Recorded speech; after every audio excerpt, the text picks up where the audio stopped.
People living with HIV and AIDS, now we have services that are geared towards helping them in the form of treatment. As you may know, there is treatment now in the Gambia free of charge. We ensure that people who are eligible, through the eligible committees have access to these services. And again, we are also trying to establish more centers so that many people can have care and services throughout the country. We are also providing not only treatment, but again, we are also giving counseling services. We are also doing home-based care now, whereby the continuity of care from hospital level to community care, we ensure that that care is continued, and we involve people who are living within these communities, particularly relatives and friends. And again, we train those people as to what sort of care to give to the people living with HIV and AIDS, particularly when they develop AIDS. If you look at people living with HIV and AIDS, you have different categories.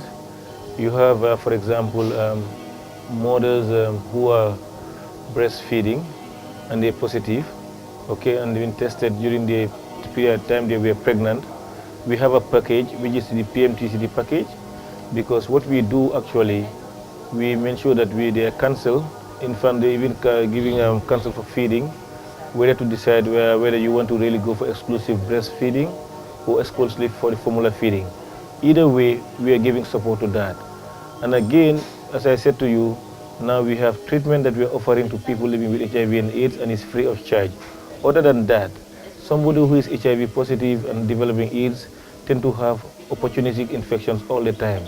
Again, we have treatment in this country, different drugs that are really in for treating those opportunistic infections, because most of the time it is these infections that do kill the person who is having developed AIDS, because they do develop complications which may end up having, we can be fatal. So what I'm saying, we have facilities in the sense that we have treatment facilities, we have care and support facilities. What we are doing as at now, we offer voluntary counseling and testing. We give care to people living with HIV and AIDS. And we have programs that are taking care of their family members, especially the orphans. That's another thing that we are doing. The other part of it is we have, within the care package, we are offering now antiretrovirals to people living with HIV and AIDS. We also involve ourselves in advocacy.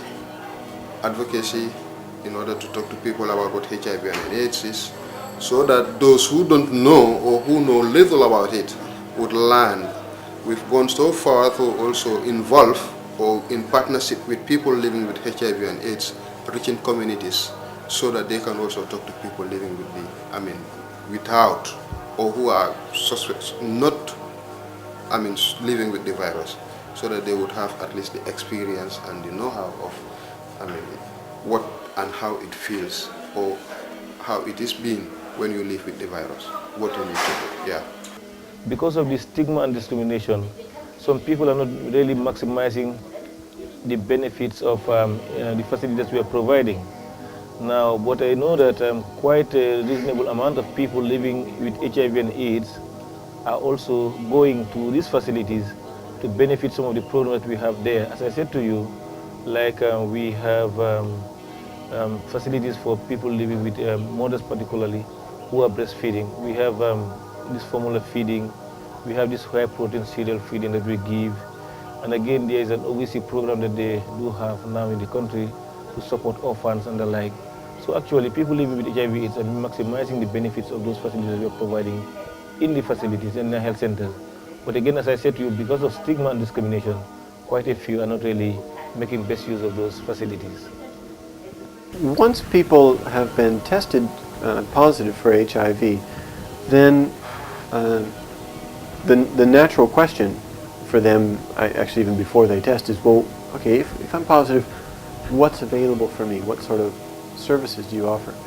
And so I've asked our counselors to incorporate it into our testing to let people know what we are capable of. Now, we've mentioned antiretrovirals, and these are the medicines which actually control HIV and allow people to lead normal lives. Obviously, that's a major a major element of our ability to help a person with HIV. But even for those people who are not starting antiretrovirals, having appropriate HIV-specific medical care helps them to be healthy, to stay healthy, and if they get sick, to be appropriately treated. So we use antibiotics to prevent people from getting infections, in particular pneumonia, lung infections, and diarrheal infections. And so we're helping protect people from getting illnesses that might compromise them. And if people get an illness, the fact that we know them, that we have been following them up, we understand their medical background, and importantly, we know through our sophisticated examinations of their blood, we know more about their individual immune response, what they're capable of. And that really affects our understanding of what might be happening to them. And people who have very, very damaged immune systems are vulnerable to a wide range of what we call opportunistic infections, all sorts of bacteria, viruses, fungi, and so forth that can infect their bodies. So by knowing the state of their immune system, we are able to tailor our therapies to their situation when they're sick. A great example of the difference that an HIV diagnosis makes in the ability to give proper care is tuberculosis. People with HIV have a very high risk of getting tuberculosis. Now this is an area where tuberculosis is endemic. That means it's around. Lots of people have it. Almost everybody gets exposed. Okay, almost everybody gets exposed, but not everybody comes down sick with tuberculosis. However, in people with HIV, where it has damaged their immune systems, they are very likely, when compared with HIV-negative people, to come down with tuberculosis. But how do we test for tuberculosis? Well, we can do a skin test, but those are usually negative in HIV. We can do a chest x-ray, but those are often normal in people with HIV, or they are abnormal in ways that are not characteristic of tuberculosis. We can do examinations of sputum, the phlegm, the gooey stuff that people cough up from their lungs. But again, because of the differences in the way the body and TB interact in the lungs, people with HIV are not likely to have positive tests of their sputum. And so, if someone is not known to be HIV positive, and they've got TB, and they get medical care, they are quite likely to be diagnosed as not having TB. Someone will do all of this work, and then say, you don't have TB, and send them out effectively to die of TB, which could otherwise be treated. When we know somebody has HIV, then we approach their TB a little differently. So those are ways in which we can help people other than just through antiretrovirals. We also provide multivitamins to all of our patients. We provide multivitamins to all of our patients, whether or not they've got HIV in my clinic, because I think multivitamins, they're good for people, they're cheap for us. It makes sense to me. But there have been a couple of studies that suggest that in sub-Saharan Africa maybe there's a benefit in terms of the preservation of people's immune systems if they receive multivitamins. Well, I think I will say that KMC is the luckiest as far as involvement of PLWS is concerned, because we are fortunate enough to have the first support group for PLWS established in KMC. That's the Santayala Support Society. So this support society is located in KMC, and we've been utilizing their services very much. And we are fortunate enough to ensure that in each of the sensitization programs that has been happening at community level, there is a PLWA going there to make a presentation about care and support, the constraints they have, stigma and discrimination, and so forth. So this has been happening right from day one. So we've been using them as resource persons to come and stand in front of the people to say, yes, here I am HIV positive, but you cannot say the difference. You cannot see any difference between me and you. So this tells people that yes, this disease is not something that you can just say, yes, by looking at somebody you can say these are the signs, he or she is HIV positive or not. So this has helped us reduce the denial syndrome. With regard to people who are living with HIV/AIDS, as I said earlier, UNDP were the first organization to put in money into trying to bring people who are living with HIV/AIDS together, and then provided a technical assistance, a UNB who works with the group and help to bring them together. And now we have an association that are living with HIV/AIDS. In fact, associations, because there are two more other ones that have come up, and all of them, one can say, have got their inspiration from the initial one that was set up, and UNDP first rented a secretariat for them, was funding all their meetings, was trying to expose them also in the international scene also, to see how best also their confidence can be built, their capacity can be built. So we can say UNDP was very much instrumental in trying to put a human face into HIV/AIDS, so that at least people will know that, like, when you talk about HIV, it doesn't mean that people who are dying, but then people who are apparently healthy, like you can be infected. So I think in that regard, UNDP has played a very prominent role in putting HIV/AIDS in the national agenda. Support here we give is holistic. As I told you, the treatment package is part of it. Treatment of opportunistic infections.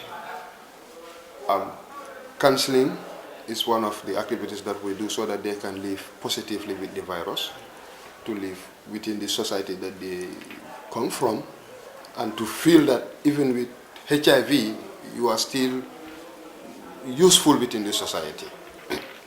That's one aspect we normally give. The other part of the care we give is, as I told you, the antiretrovirals that we are offering to them. We are also taking care of orphans. As I told you, we have orphans because once somebody is identified HIV positive, this is why we have the OVC program, Orphans and Vulnerable Children. As long as we identify you, we incorporate the orphans and vulnerable children in the care package that we give, so that we take care of their education, we train them on skills. So that, because if a parent is identified to be chronically ill, especially with HIV and AIDS, we know that the energy you would need, you would require to do certain jobs or to do certain activities in order to make an income is very difficult. So this is why we are addressing the issue of orphans, because we don't want an orphan to fall a victim simply because your parent is sick. So you see, in the care we give, that part of it is captured. So that also takes care of. The social support is also given. The psychological support, as I told you, is given. Economically, we help them, because years back we were involving some members in farming. We've involved them in farming. We've gone to an extent that we've got the peer health educators to farm for people living with HIV and AIDS, and then money recovered from that, or the proceeds, are being given to the societies, to the group members, to take care of their economical problems. We are also involved in income generating activities whereby UNDP provide the initial seed money, and then they use it to produce bath salt, tie and dye, and also some soap. And then these were sold during the Roots Homecoming Festival, and also during the last National Trade Fair. And all these things have gone a long way in providing some financial support for members of Santayala Support Society. So, and we think UNDP was able to set the pace, and now other organizations are coming in to support Santayala, notably the National AIDS Secretariat, other UN agencies, and also other NGOs and government agencies. If you have women who are unable to refuse sex, unable to negotiate for condoms. I mean, if you make women powerless, then it becomes very difficult to control the infection. You need the cooperation of women. Men alone can't control this this epidemic. I'm not saying that it is female promiscuity that is the root cause of the spread of the HIV epidemic. That would not be consistent with my experiences here in the Gambia and in this clinic. It is not female promiscuity that allows this epidemic to spread, but it's female powerlessness that allows this epidemic to spread. Well, they respond positively to the facilities. You know, counseling, as it goes, is a process. Accepting the fact that I am living with the virus is a process. For the first time somebody is identified or being counseled and being tested positive, most of the time the denial part of it comes first. So before we talk about their response, this is something that we need to look at. Because when somebody is tested positive, you break that news. There are stages that this individual has to undergo before the acceptance level comes in. They undergo denials, they have these depression problems, they have these problems of bargaining. You know, when we say bargaining, they bargain with what you tell them, the news given. Is this true? Is it not true? They tend to look at both ends until such a time when they come and accept the fact that yes, I am positive, this is real. They respond. They come for their medical checkups, they come for their monthly checkups, they come as we are now offering food stuff to people living with HIV and AIDS, they will come for their food supplements, because when someone is HIV positive, nutrition is very important. This is why the project has gone to an extent of giving out food stuff to people living with the virus, and they are coming for it. And they respond to our calls. Because some of them were very much devastated, they were discouraged when they were diagnosed and told that they were infected. Because some of them thought, maybe I'm the only person with this problem. But by UNDP trying to work with them to bring them together, some of them were saying, so I'm not the only one with these things. And then they were also able to get inspiration from some of their other colleagues who were able to live positively with the virus. And also together with the help of the UNV, Ms. Rose Claire Childs, who is very much experienced, he was able to at least build their confidence. And then they were confident enough to come out in public and talk. And now they are able to do most of their work on their own. And also in the beginning, as I said earlier, UNDP was also able to help give them some financial support, like in terms of school fees for those who have children in school but are unable to pay their school fees. Our successes here is at least we've registered patients, we've realized that patients are accepting the offers given, they are coming for their treatments, they are coming for their continued counselings, they come when they have problems, and this is the right place that they come to, talk about their problems. Successes in the sense that from the pilot to program phase, we were able to come up with people whom we can at least identify, talk with, and they accept the fact that they live with the virus, and they join support groups to be advocates. That is another thing, that at least it is an achievement.